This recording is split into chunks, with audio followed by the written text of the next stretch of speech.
Hey, everybody. It is Thursday, July 25th. You're listening to the Mo.news podcast. I'm mo.news. And I'm Jill Wagner. This is the place where we bring you just the facts. And we read all the news and read between the lines so you don't have to. Jill, you'll be driving this train solo for a few days. Which, given the state of the news, Moshe, is kind of a tall order these days. Normally, it's like NBD, no big deal. But there is a lot going on. So thanks for entrusting me with this podcast for the next week. Yeah, we are headed off to Montana for a few days for a long planned vacation. Little did we know when we planned this that news would be just going in overdrive. But appreciate you taking the reins here, and I'll be back at the end of next week. Jill, given what we've just lived through the last 2 weeks, like, what else could happen? Like, what? Are you serious? You're tempting the news gods, Moshe. Stop. The news gods have to be exhausted, Jill. And normally I would promise everybody that I'm going to keep it short and sweet, but it really just depends. If there's a lot going on, there's just so short I can keep it. Well, fingers crossed when I'm back at the end of next week that they will have been gentle and easy for you for a week. Okay, so let's get to some headlines here. 5 days after the big announcement, President Biden delivers a primetime address explaining his decision to not run for re-election. Also in Washington, in a fiery speech to Congress, Israeli Prime Minister Benjamin Netanyahu looks to shore up support for the war in Gaza, but sparking large protests outside. And a couple of protests inside the chamber. Notable, Jill, the speech for who was there and who wasn't. We also have the latest into the tragic police shooting of an Illinois woman in her own home after she called 911 for help. The FBI is revealing some new information about the attempted assassination of former President Trump and what the shooter was searching for on his computer a week beforehand. Salt Lake City awarded the 2034 Olympics under I.O.C. pressure over doping inquiries. We appear to have made a deal here, Jill, to have the Winter Games. But did we sell our soul? We'll discuss. And speaking of the Olympics, as the Paris Games is about to kick off, who are the U.S. flag bearers for the opening ceremony? And here's a new one. Sharks off the coast of Brazil test positive for cocaine. And, you know, Moshe, this podcast is not going to be as fun without you. I'll tell you that. And life imitates art, imitates life. Viewership for the HBO show Veep jumps more than 300% after Vice President Harris enters the race for president. Plus, Moshe is on this day in history. Jill, we'll take you back to when the U.S. invaded Canada and how it went. Exactly.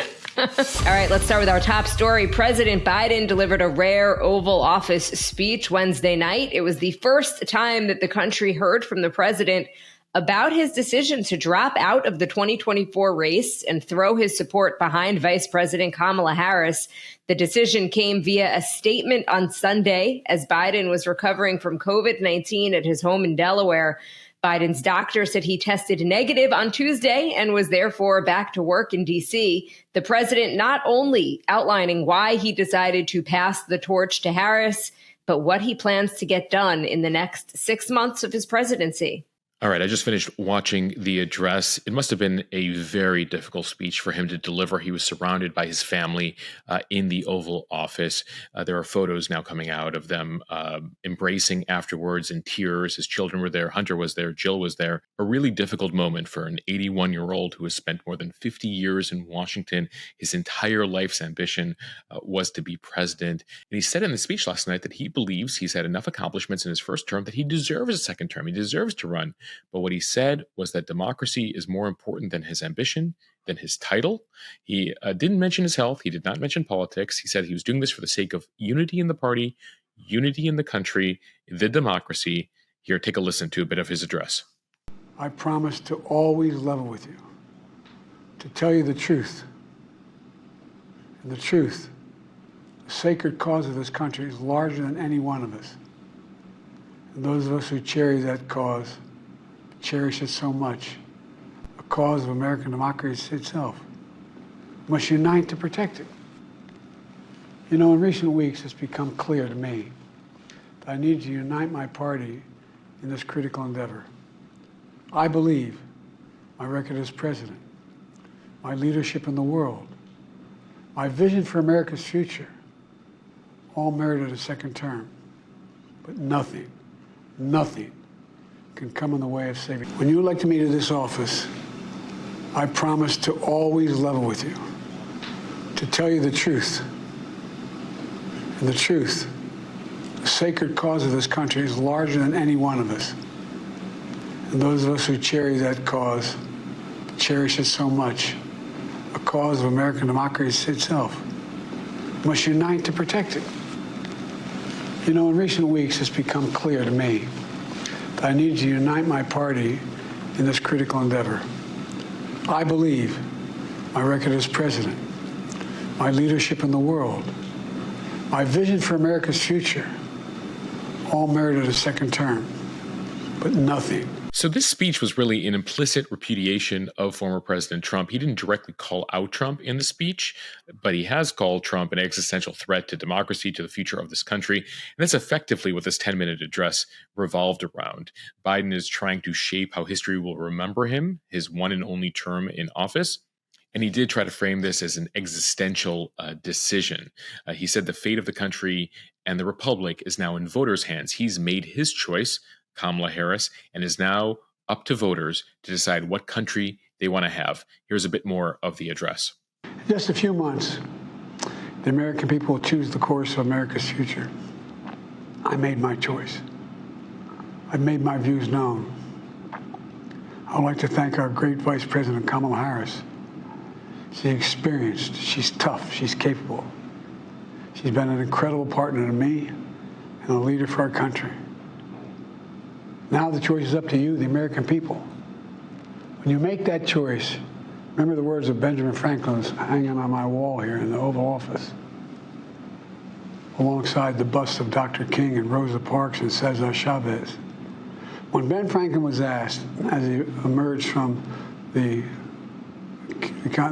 convention going on, whether the founders had given America a monarchy or republic, Franklin's response was, a republic, if you can keep it. A republic, if you can keep it. Whether we keep our republic is now in your hands. Now, in the speech, he didn't discuss where he was 3 weeks ago or even 1 week ago, as Democrats were begging him to get out. You know, we were covering it here. Public pressure, private pressure, a full court press. Several of them, including Nancy Pelosi, were set to go public this week in press conferences saying he must step down. Well, he made the call over the weekend, seeing the writing on the wall, senior people saying there was no way he was going to win. And that's what led him to get there, that he didn't want his legacy to be that he was told he couldn't win and that he loses so badly that he was going to lose the White House, lose all of Congress, all of that. He did make a point that he's president for 6 more months. He still has an agenda to pursue. He wants to solve the crisis in the Middle East.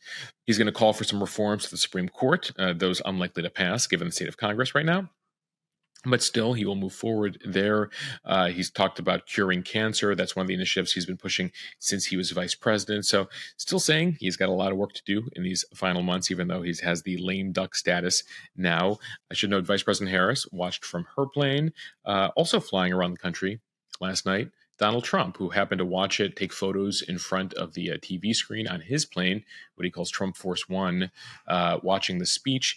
And here was Trump's reaction. He posted a couple times on Truth Social. One read, "Crooked Joe Biden's Oval Office speech was barely understandable and so bad!" Exclamation point. Then he has an all caps social media post that read, again, "Crooked Joe Biden and Lion Kamala Harris," that's the nickname he has for Kamala Harris now, he calls her Lion Kamala, "are a great embarrassment to America. There has never been a time like this!" Exclamation point. So that is how former President Trump reacted to Biden's speech, where he talked about the stakes for the country, etc. He just said it was so bad. As far as other former presidents, former President Obama was watching last night. He tweeted just after the address that the quote that struck him was, "The sacred cause of this country is much larger than any of us." And he thanked Joe Biden, his former vice president, for making this decision. And he thanked former president and he thanked Joe Biden, his former vice president, for his contributions to the country. We should remind folks, Obama was one of the people working behind the scenes to try to get Joe here. So certainly I imagine he is feeling good about where they got from where they were 3 weeks ago after that debate. Now to another major speech happening in D.C. on Wednesday. Israeli Prime Minister Benjamin Netanyahu addressed a joint meeting of Congress for his fourth time, but Wednesday's speech, arguably his most controversial. Outside, thousands of protesters took to the Capitol to condemn the war in Gaza, some calling Netanyahu a war criminal.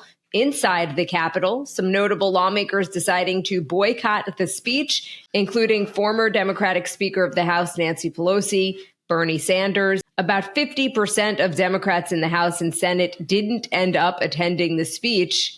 And then you had one Democrat, Rashida Tlaib, who is the only Palestinian American in Congress, who attended the speech, staring at Netanyahu, but holding up a sign most of the time that read, "War criminal." Also should mention Kamala Harris, who is now the presumptive Democratic presidential nominee. She was not there. The vice president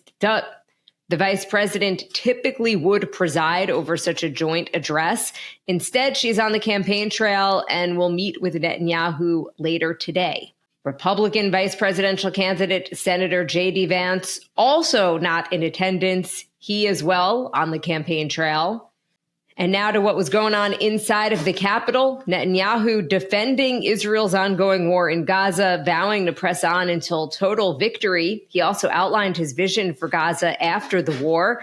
And he tried to walk this fine line in these very uncertain political times, thanking President Biden for the support in the aftermath of the attacks on October 7th, also thanking former President Trump for overseeing the Abraham Accords, which normalized relations between Israel and some Arab nations. Here is a bit of what he had to say about President Biden. I want to thank President Biden for his tireless efforts on behalf of the hostages and for his efforts to the hostage families as well.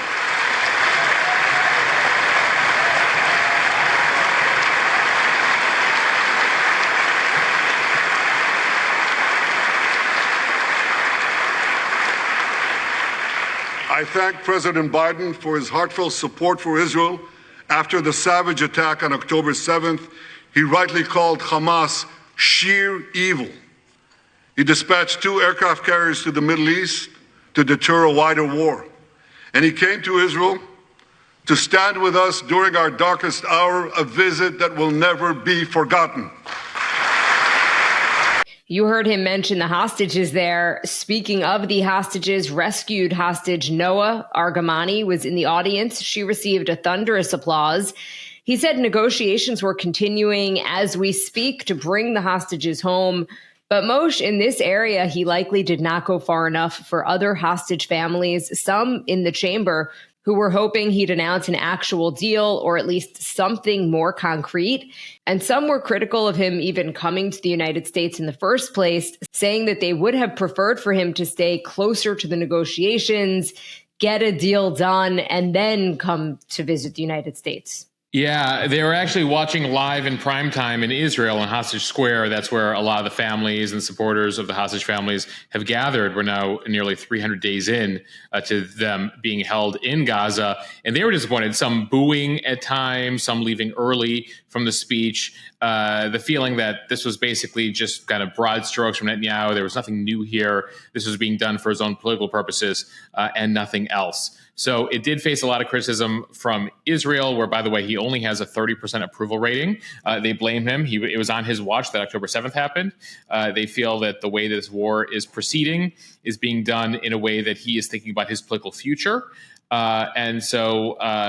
Interestingly, the reception he got in Congress, albeit with only 50% of Democrats and the vast majority of Republicans, is not even something he would get in his own parliament in the Knesset in Israel. And Netanyahu understands America. He had guests in the gallery. You know, he's watched enough State of the Union addresses to know exactly how to do the deal. And you saw him doing that throughout his speech yesterday. This, again, as you mentioned, was the fourth time that he's done this. So he's walking a fine line here, trying to praise both Donald Trump and Joe Biden, Republicans and Democrats. And there was a time not so long ago that Israel was not a partisan issue here in the U.S., that you had nearly unanimous support for Israel on the Democratic side and Republican side, but it has increasingly become partisan, especially among the progressive element of the left. You also have some longtime supporters of Israel, including former Speaker Nancy Pelosi, who boycotted because they personally have animus for Netanyahu himself. They say they support Israel, they love Israel, they just don't like him.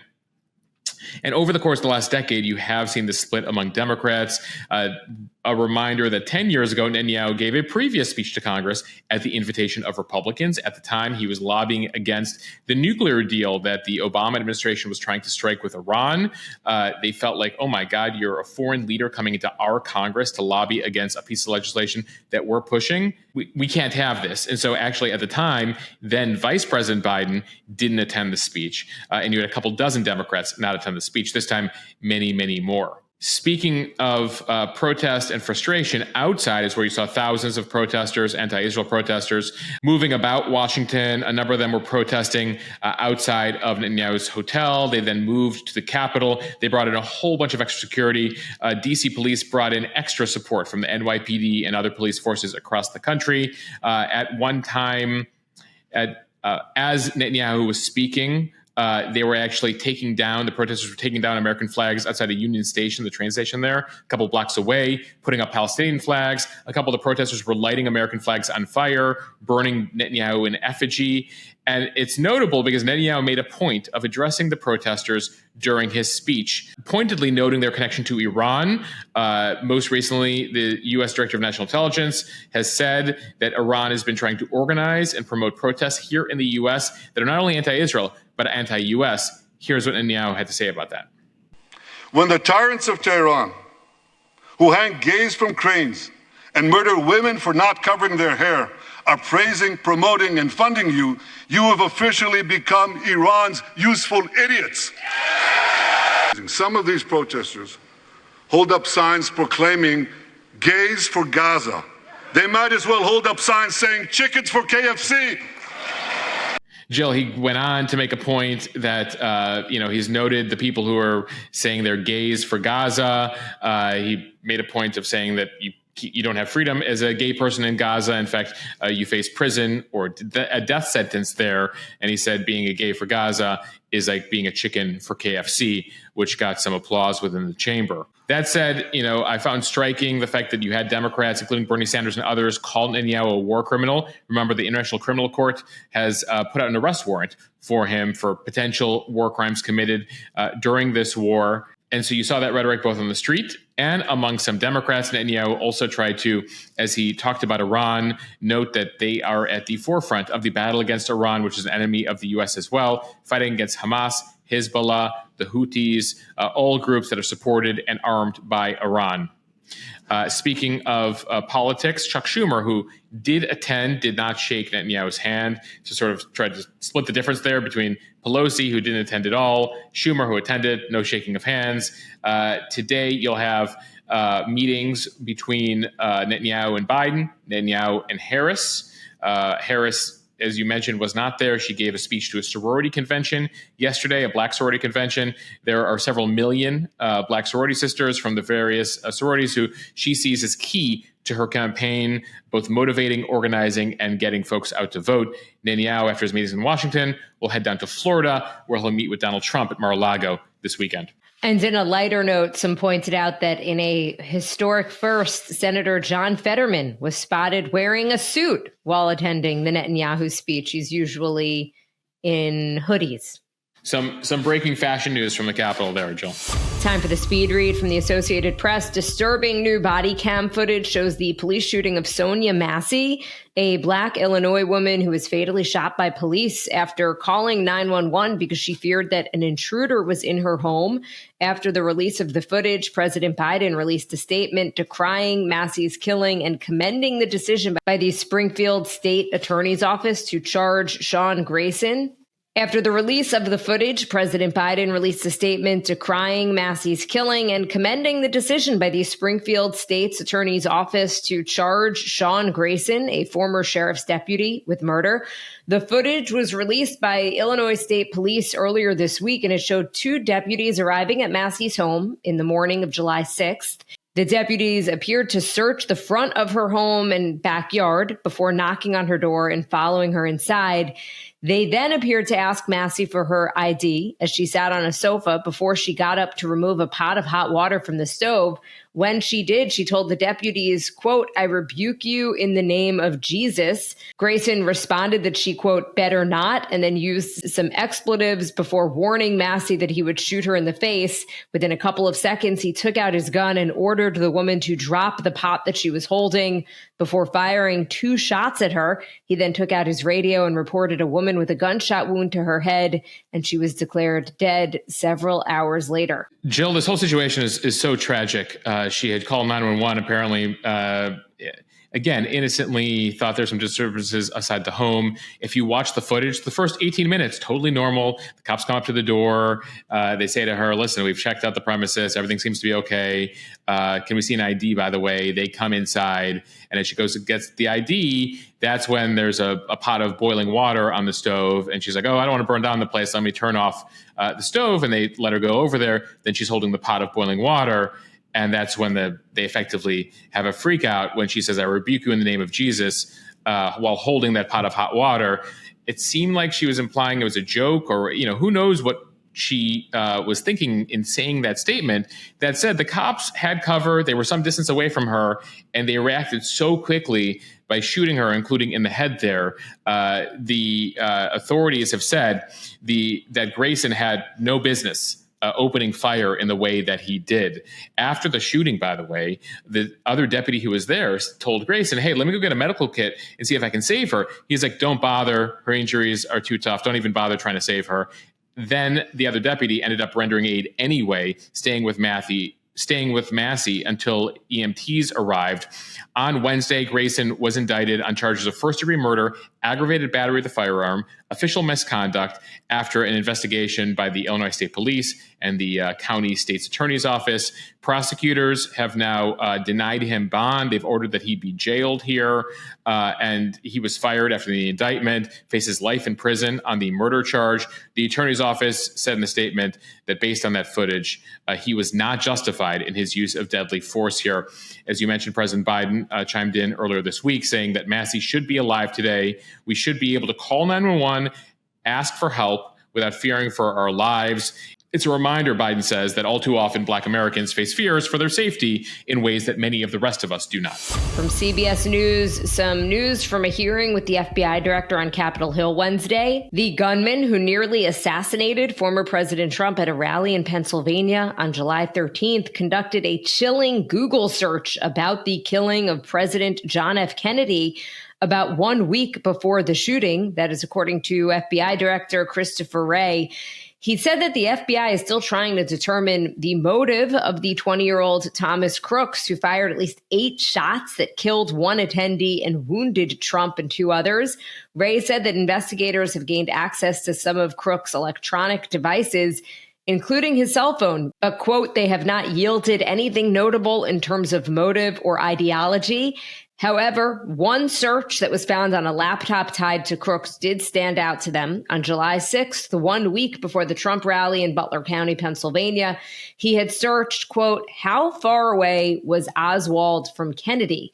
The search was a reference to Lee Harvey Oswald, the assassin who shot and killed John F. Kennedy from a perch on the 6th floor of the Texas School Book Depository in Dallas in 1963. The Warren Commission determined that Oswald was 265 feet from Kennedy when he fired the fatal shot. Yeah, so clearly that was top of mind here for Crooks about a week out. He then proceeded to register for the event. By way of comparison, Oswald was 265 feet away from Kennedy. Crooks was about 400 feet away from Trump earlier this month.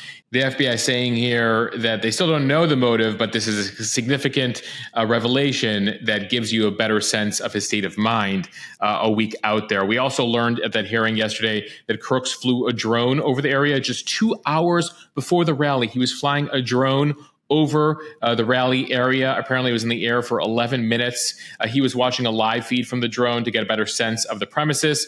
Many questions as to why the Secret Service didn't notice that someone was flying a drone over the site 2 hours before. In addition, we've mentioned this before, he had 2 explosives in his car at the time of the shooting, one in his home.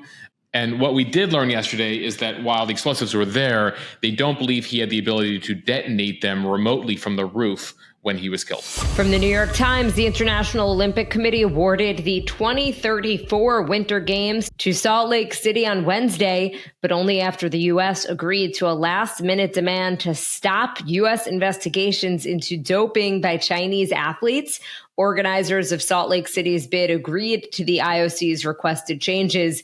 The unexpected twist came amid an escalating dispute between the global anti-doping agency and its American counterpart, and it comes at a time when the Justice Department and Congress are looking into why Chinese swimmers who tested positive for performance-enhancing drugs 3 years ago were not subjected to penalties from the World Anti-Doping Agency. U.S. Olympic authorities had to sign an agreement respecting the authority of the agency moving forward, but the announcement brought fully into the open this clash within the sports world over reports of Chinese doping, the response, and then aggressive efforts by the United States to try to combat it. So critics of the International Olympic Committee and the anti-doping agency, it's known as WADA, W-A-D-A, said they saw the developments as a blatant effort to cover up a pattern of suspicious activity in the Chinese swimming program and an unwillingness from the anti-doping agency to actually confront it. It escalates a fight with China and world anti-doping officials, and it all comes against the backdrop of the current Olympics, which start this weekend.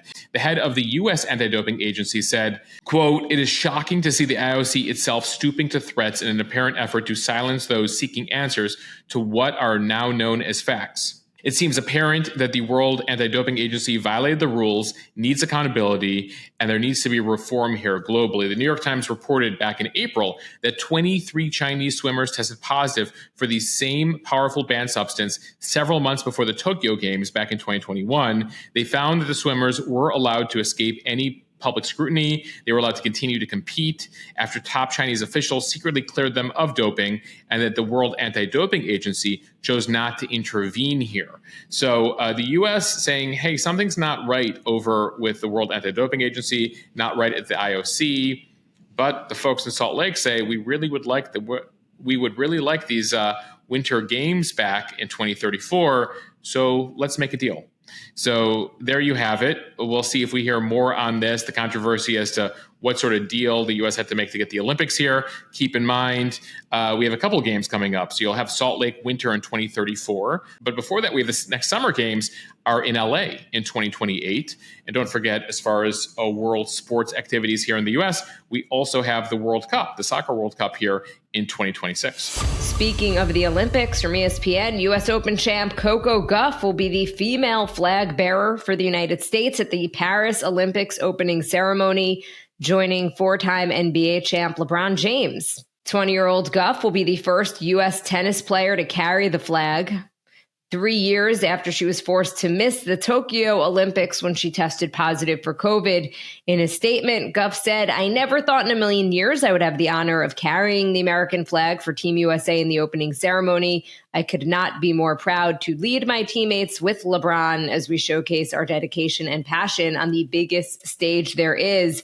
Gauff and James earned their selections through a vote of their fellow U.S. athletes. Joel, I'm excited for the opening ceremonies this year. It's going to be a change because typically you have that parade of nations where they each march into a stadium.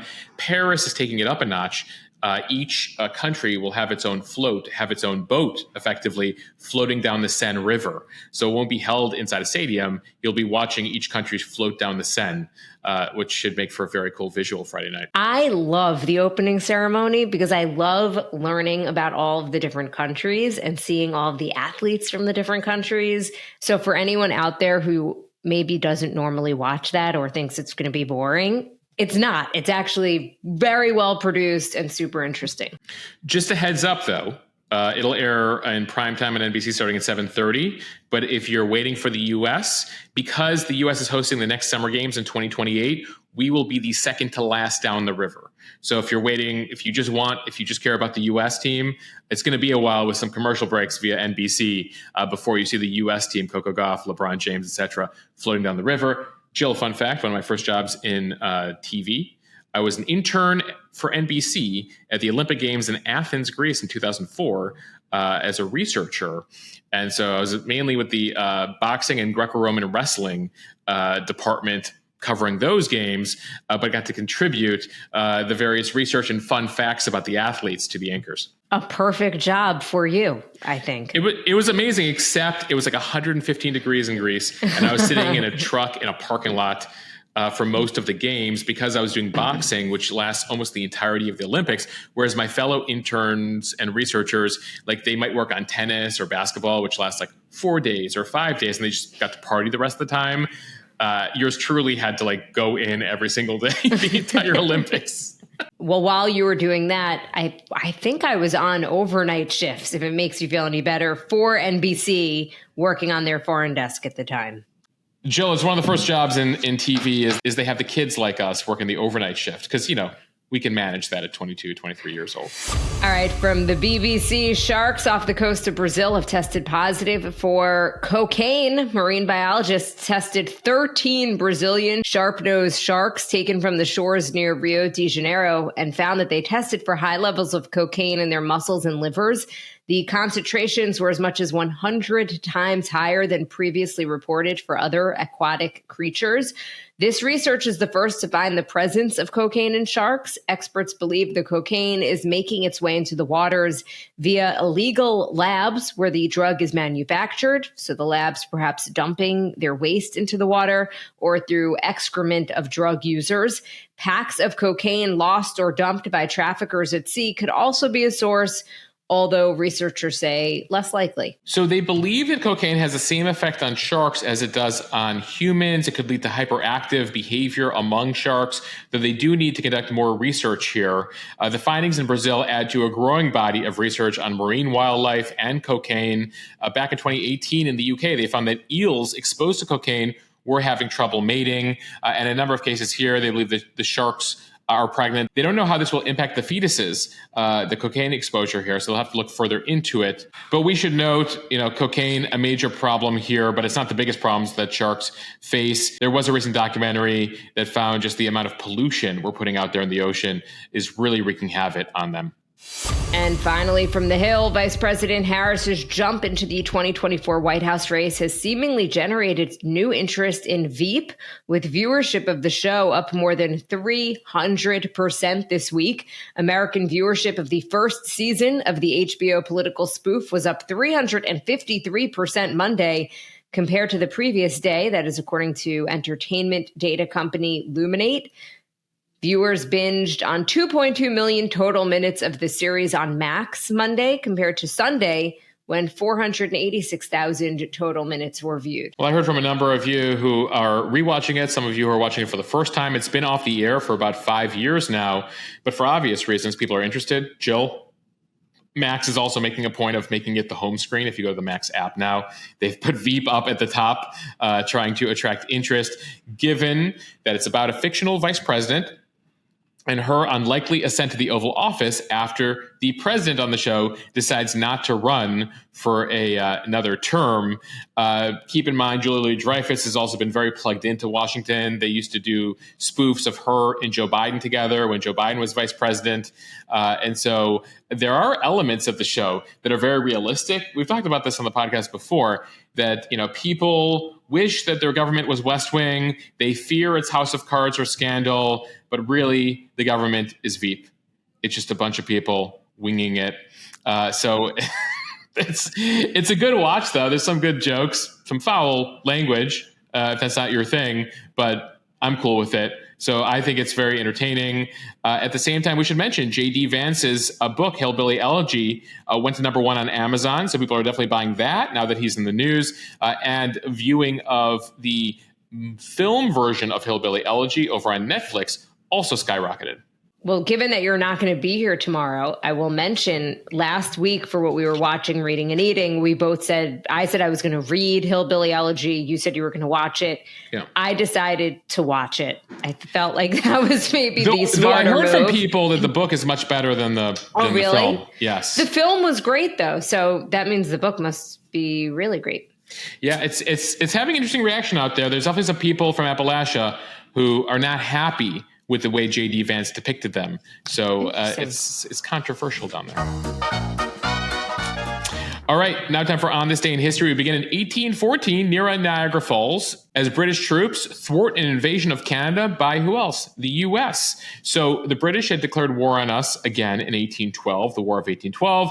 They lost the first in the Independence War, and they were back to take America back, or at least teach us a lesson. American armies, as part of that war, then invade Canada in 1812 at 3 different points, but all 3 campaigns end in failure. And so the border is where we left it in 1812.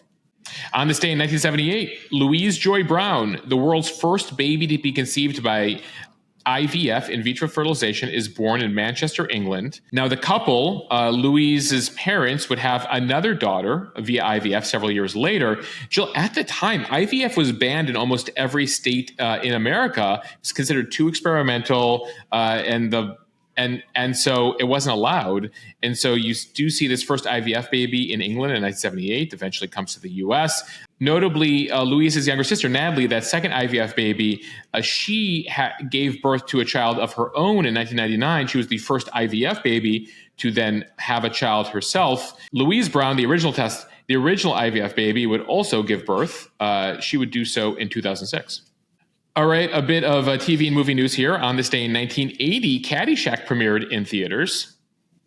It's in the hole.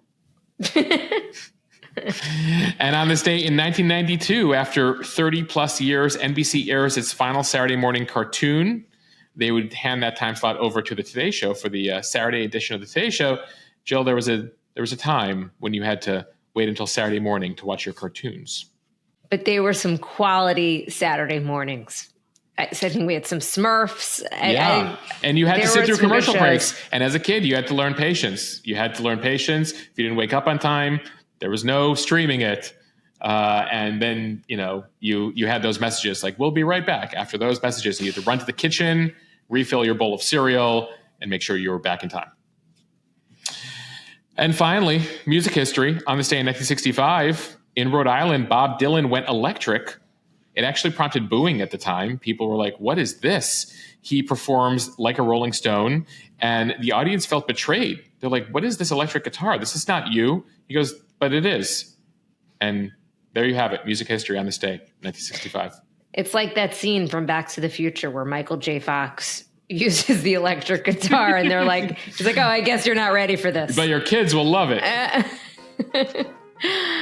All right, well, that does it for this episode of the Mo News podcast. Thank you for listening. If you like what you hear, share this with your friends. It will help us grow. Follow us and subscribe so you don't miss an episode. Review us in the App Store.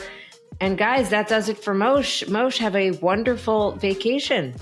You'll see me on the gram, likely. And Jill, if insane stuff happens, I'll chime in. I hear they have Wi-Fi in Montana. But I'll try to take a break. And depending on how Delta gets its act together, I'll see you either next Thursday or next Friday.